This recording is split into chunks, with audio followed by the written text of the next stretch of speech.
Here's the YZ motor. Look how little this motor is here. In my hand.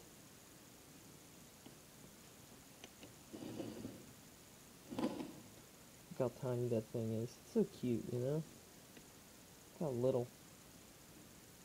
It's so adorable. Kinda hard to believe that this thing has 47 fucking horsepower. Well, that's what I hear. Just with the little modifications, you get like 40 something horsepower or something like that. Freaking crazy. It reads. So I got the tranny assembled together just for test. I'm going to reduce some of the parts, because from here on I can do everything else without it. These bearings will not be replaced. Really perfect. So I'm gonna put in a new crank seals. It's easier to get them out without the crankshaft in. You can replace these without having to split the cases, but since it's out right now, I can actually fit a screwdriver behind there. You usually destroy the seal anyways, but doesn't matter. We're gonna put in a new one, and then we'll put the crank in with the seal out, and we can press the seal in with the crank on. A little bit easier all that way. So here's the tranny. It's in. As you can see, it's working. I think we're in first gear, maybe. Actually, no, I think we may be in fifth, because I can feel that ratio on there is a lot. So what you do is you rotate this here, and you make sure both the forks, you make sure all your forks are in correctly. Here's the shifter forks, as you can see. Here's the shifter cam, and it moves down in through those grooves there. And you can actually see where it moves on. So if you actually look down in between here, let's see. I come over here, let me get some light on here. There's where the pins are.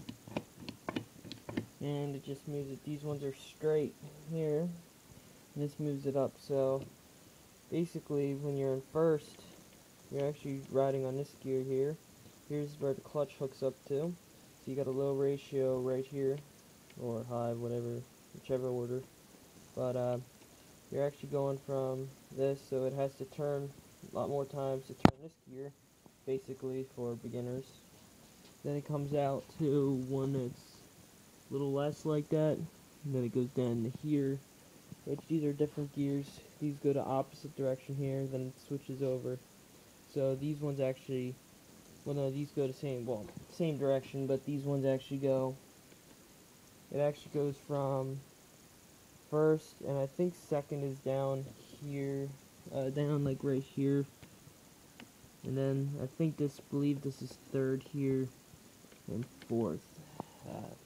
First time assembling a disassembling a yz250, well, I've done this already, but same motor. Ugh. The sad thing is I barely had it running.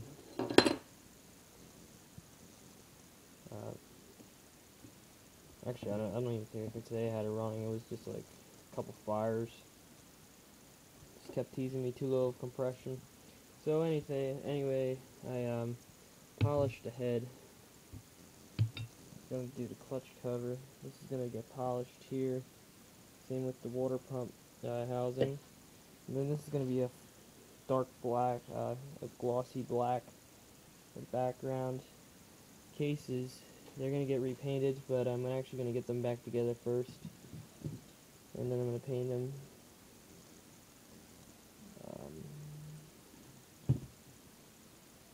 There's the other case there. Here's the old cylinder.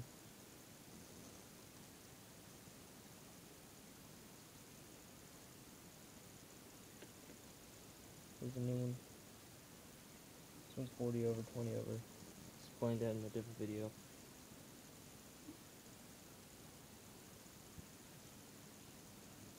It's the power valve, however it works. So, crank is good. No up and down play. Just a hair side to side, which is okay. So yeah, I think we'll finally get this motor running. I need to get a new stator too. It's actually this Pulsar coil right here, but I'm just gonna get a new stator. Probably gonna be easier. And who knows, probably the same price.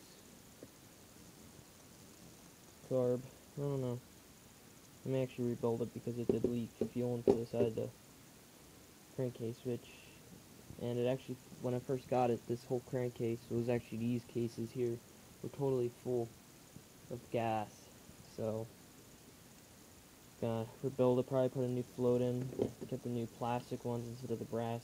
The plastic is actually better than the brass, because the brass is known to crack and leak.